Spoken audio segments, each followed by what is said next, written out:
Hey everybody, how are we doing today? Good, how are you? Good.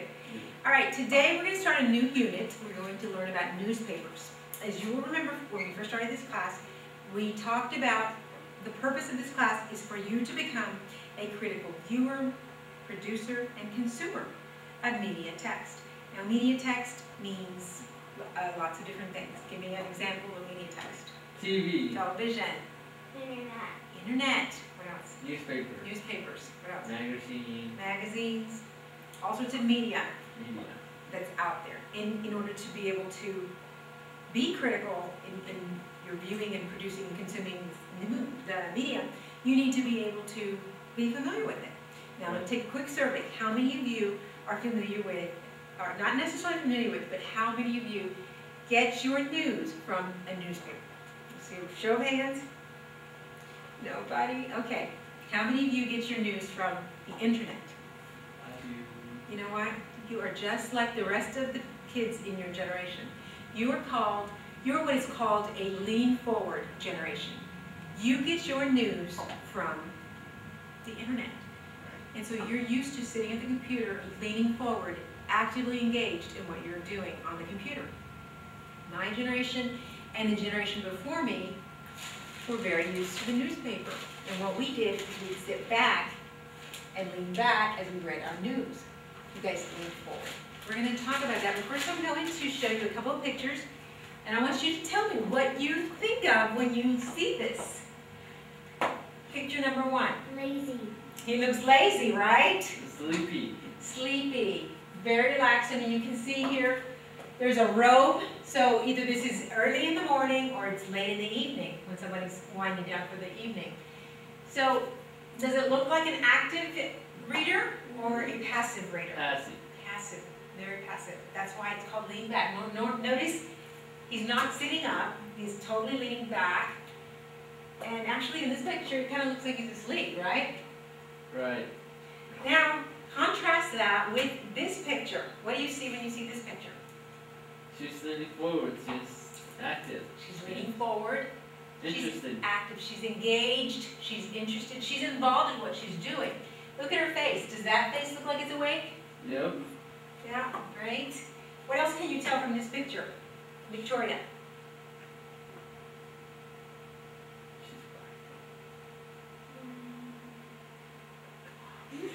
What do you think? No sleeping here, right? Yeah. Does she look like she's enjoying what she's doing? I mean, like, is she involved in what she's doing? Yep. Yeah, definitely. Okay, so you see the difference. I mean, it truly is a literal lean forward, but it's also, leaning forward means that you're actively engaged, so it's just a little bit further than that. Now, I want you to pick up the newspaper that you have, that I've handed to you for today, and I want you to look at the front page. What are some of the news stories that are on there? You don't have to tell me now, but just take a quick scan. All right, I mentioned to you that newspapers are not widely read by your generation. It's something from my generation and past. So if people are not reading it, do you think newspapers are struggling to survive? Yeah. Yeah, they're having a hard time making it financially. And so some of these publishers are trying to figure out what to do. One thing that they have figured out they can do is that through the internet, they can reach you. So they have not only their print newspaper, they have actually expanded into the internet, and that's where you come in. They want you as their viewer, as a reader, and so they're going to go to you wherever you are, and that's through the internet. And what a lot of newspapers are also doing is that they are realizing that you want video. You are the YouTube generation also, right? So you want to see video, and as you're reading the newspaper, they provide videos. Let's look down here. Newspapers, online newspapers actually provide video. They now equip their reporters. They train them to shoot video. They'll send a reporter out to do a story, and they'll send them not only with their paper and pad, but they actually now go with a camera because they have to shoot video. They have to come back, upload it. And so the newspaper would cover a story, and then they would post video. And sometimes it's actually written, and I can't see this one very well with this light, but right here it says blogs. They provide blogs online so people can comment, but also sometimes it'll say, click here for video. and you just click there. This one actually has another different tab for video, but the video tab, or the video link will be there with the story that's related to, so that you as a viewer, if you want video, it's there. If you don't, you just read the story. But let's take a look at this. What are some stories that are on the paper? This is today's paper. Obama. Obama, we see Obama. Take a quick look at the front page that you're looking at. Is there anything about Obama on the front page? Yep. No. You don't have the front page, Victoria. Take a look at this one. This one's the front page. It's Obama, right here. You see it? So basically, what you see on the front page of the online edition mirrors what's on the on the print edition. So they basically want to give you the same service. Now, if newspapers are struggling to pay for their newspaper, tell me. I'm just going to throw this out because I want to make sure that you guys know. How does a newspaper pay for their Subscription? Do you think subscriptions? What do you think, Victoria? The more people that go on the internet. The more people go on the internet? Okay, so basically you're saying the same thing. The number of people that read it. It has a lot to do with it, but why would they need a lot of people to read it? Do you think, why would that be important to For them? advertisement? Advertising. It all comes down to the mighty dollar.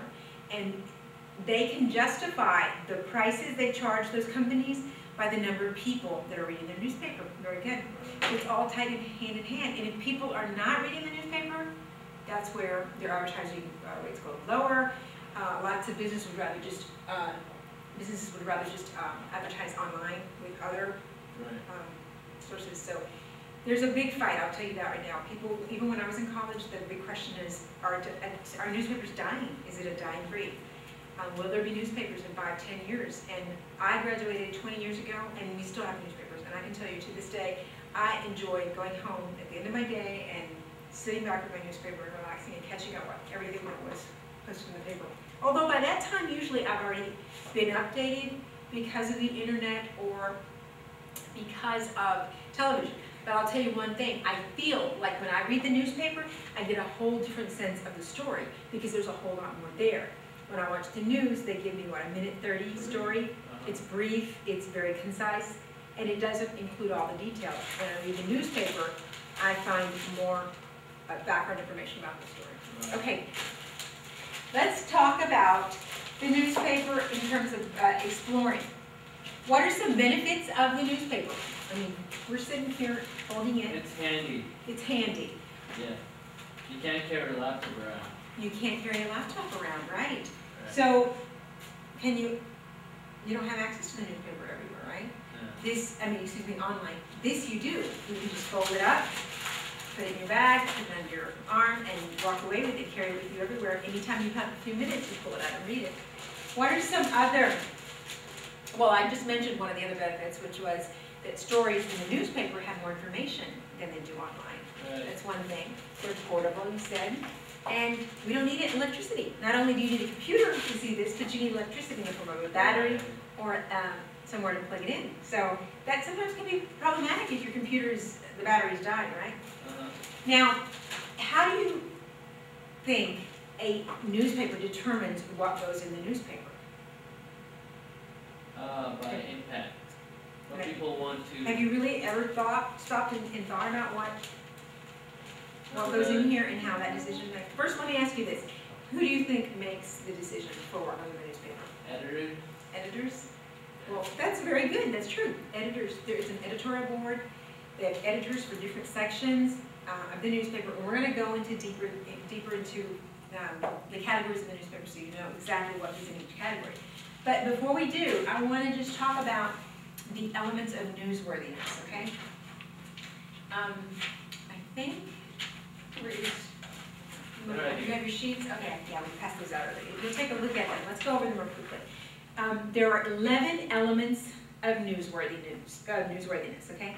The first thing an editor considers when determining if a story is worthy of being in the newspaper is impact. How many people are affected by facts or events? And those things that have more impact on the bigger group of people is going to be what's going to be in the newspaper. Give me an example of a story that has impact. 9/11. Very good, Sebastian. September 11th was a story that affected Millions of people. Millions of people. What countries were affected by that? Most, all of them. All countries? What do you mean by that? Like, all the people that died All the people that died in the country. in their countries, right? Yeah. Because it wasn't just something that impacted America. Uh-huh. There were people, New York is a very international city. There are people that live there from every country in the world.